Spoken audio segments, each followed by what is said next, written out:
I'm here today with Tim McDonald. You started your journey at 5 years old, and you took up piano lessons.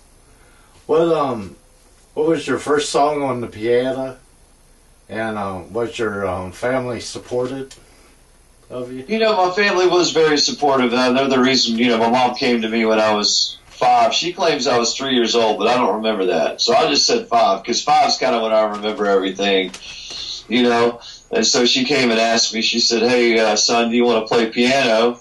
And being a 5-year-old kid, what do you say? Yeah, Mom, sure. So, she started my musical journey. My mom sang in church.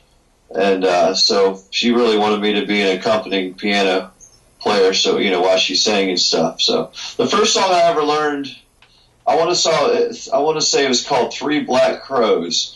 And it was like this, just simple children's song that used just all the black notes on the keyboard, And I think that's the very first song that I learned. And then I think about the first or second year that I was taking piano lessons, I'd already learned Chariots of Fire, from the movie. And so I started learning popular songs like that, Okay. At the age of 9, it's when you become a member of this distinguished classical guide social. Yeah, Rich. That's when I changed teachers, and I went with a German classical teacher, and she was very strict, and she entered me into the Classical Guild Society in Virginia. Actually, I grew up in Moneta, Virginia, and then I moved from Kentucky. I was born in Kentucky, and we moved to Virginia when I was a child, to Bedford, Virginia, and then we moved to Moneta on Smooth Mountain Lake, and then eventually Lynchburg. So I was taken from this German teacher in Bedford, Virginia, and she entered me into the Classical Guild Society, which is a very strict musical society. You have different competitions. Maybe just for scales and arpeggios, where you go and you compete with a bunch of different, students, even up to maybe 400 or 500 students in Lynchburg, where we would go and perform, the same classical tune. And so, it was pretty awesome. It was a pretty difficult venture, but it was a lot of fun. It was a good challenge. Okay. And then you entered college on a soccer scholarship, and you also kept studying music. I never knew that I was going to be a musician, for life. Piano was just something I always did. I think I quit taking formal lessons when I was a junior in high school, but I continued to play piano. And I went to college with my JV coach. I was actually, on the varsity squad, but my JV coach got a new position at Montreat Anderson College in North Carolina. It's in Black Mountain, North Carolina. So he asked me if I would like to go with him. It was his first year. He said, I would like to bring somebody that, that's real good. And so, he hooked me up with a really good scholarship. And so I was like, sure, I'd love to go. And I didn't know at that time that UVA was looking at me and a bunch of other colleges, that have exceptional programs.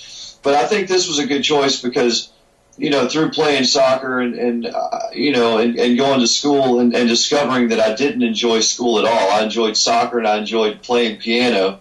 We had a band called Papa Bear and the Groove Shop that I helped form with a guy named Chris Sorensen. We had a really great band.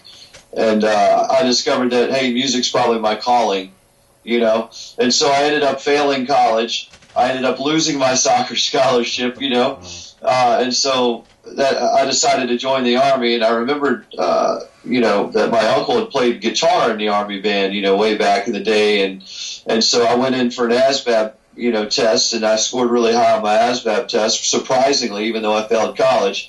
And the recruiter is like, man, you can do whatever you want. So he gave me a book of 300 jobs, and I looked through that book and I found piano, and I said, hey man, what is this piano thing? And he's like, yeah, we got Army bands. And I'm like, oh, that's right, my uncle played in an Army band.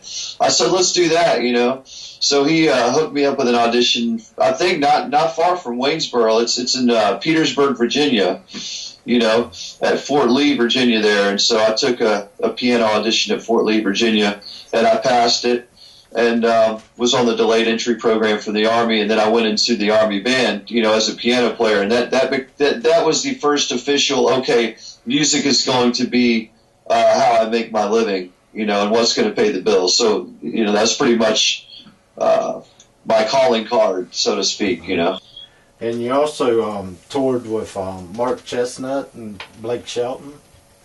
Yeah, man.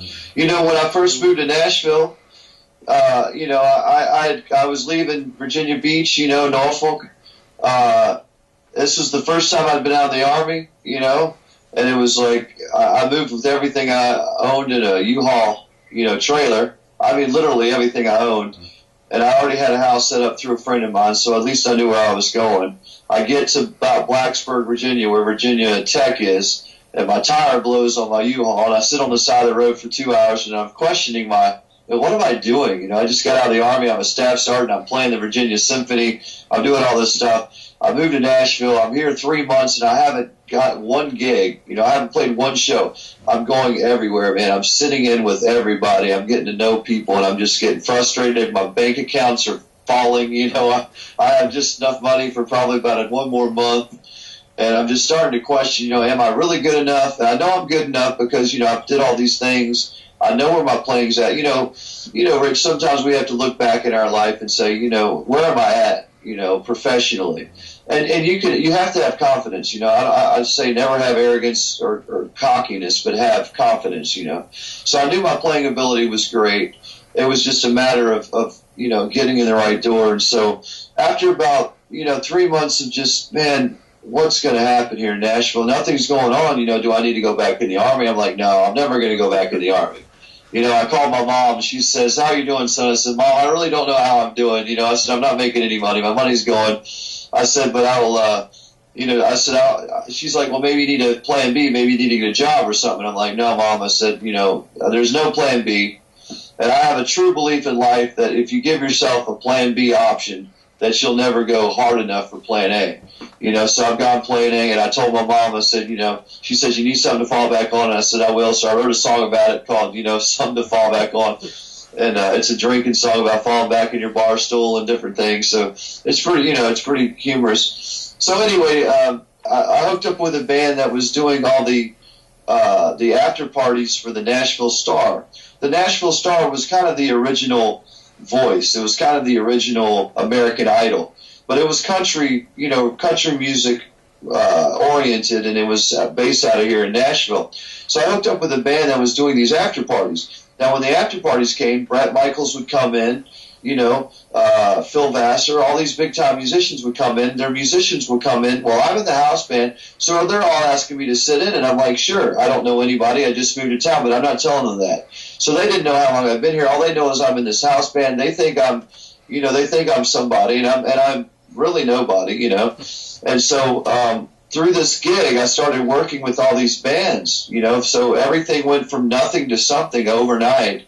And Mark Chestnut, actually Tracy Byrd. Are you familiar with Tracy Byrd in the country genre? He had a bunch of hit songs, But Tracy Byrd actually looked at me first, and Craig Morgan, who's another big country artist, looked at me, and they had some things going on. Actually, Tracy Byrd hired Craig Campbell, and Craig Campbell's actually a big-time star right now. Mark Chestnut came along, and he said, hey, man, I want to give you a shot. We haven't done the big time, you've played all kinds of different things, but you haven't done big-time country yet, so I'm going to give you an opportunity. And so, I was so happy. Mark Chestnut and I are friends to this day, great friends. And I'll call him on a cell, he just made a new record. And so I toured with him, and after 3 years, of touring with Mark Chestnut, I get a phone call from Blake Shelton, and everybody knows Blake Shelton from The Voice, and Gwen Stefani and his wife Miranda Lambert, and I could tell you 100,000, awesome Blake Shelton stories. And all in between this, I've been, carrying on my own career, you know, and that's the thing that I'm trying to focus on right now is I want everybody to know. Everybody knows who Blake Shelton is and who Miranda Lambert is and, you know, all these people that I've played for. But I want people to know, you know, who Tim McDonald is, you know, and that's what I'm doing right now, you know, is focusing strongly on my solo career. And that's why I really appreciate you having me on your show for all your fans, you know. And you also released a new album called Life Worth Living. Life Worth. And I did that on a CD, and I've got right here, if you can see that, I'm going to cover my face real quick.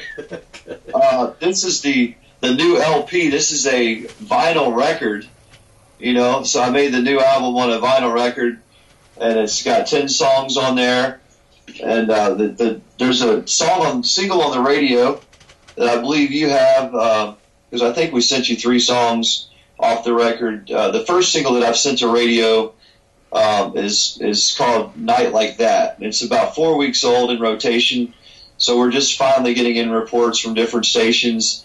And I also wanted to let you know that I'm doing a radio tour for this new record, Life Worth Living, in January and February, and I will be coming through Virginia. I'm not sure, I don't have any details yet. All I know is, you know, for 3 weeks I'm going to be on the road. I'm going to be in Virginia, Kentucky, a little bit in Ohio, Texas, Alabama, Oklahoma, and Kansas. So when I come through Virginia, I'll have to stop by and we can meet in person, you know. But pushing this single Night Like That. And the second single, I will be putting out another single. It will be from this record, and I'm trying to decide that. So maybe you can help me decide this, you know, what the next single is going to be. And I'll make it easy for you. We'll make it down to 2 choices. And the 2 songs, one song is called Dad. It's the last song on the record. And the second song is called Livin' Worth Livin', which is basically the title track. And those are the 2 songs that I'm choosing between right now. So maybe we can do, like, you know, pick which song should be the next single, you know, and I'll let all your fans and my fans decide, you know, what that single's going to be. Well, thanks for doing the interview, and I really appreciate it. Yeah, man, thanks for having me, and big shout out to Waynesboro, Virginia, you know, and my buddy Rich Myers there, and thanks so much for having me, man, and please contact me on Facebook. You know, I keep in touch with everybody. As you know, Rich, you know, you sent me a message, and I responded pretty quickly. I'm good about that. I maintain my own website, and I try to, you know, treat everybody. I'm trying to take my music to the people, you know, so I'm very approachable. I'm just one of you, you know what I mean? I'm just a human being. I'm a person just like you are. I like to laugh.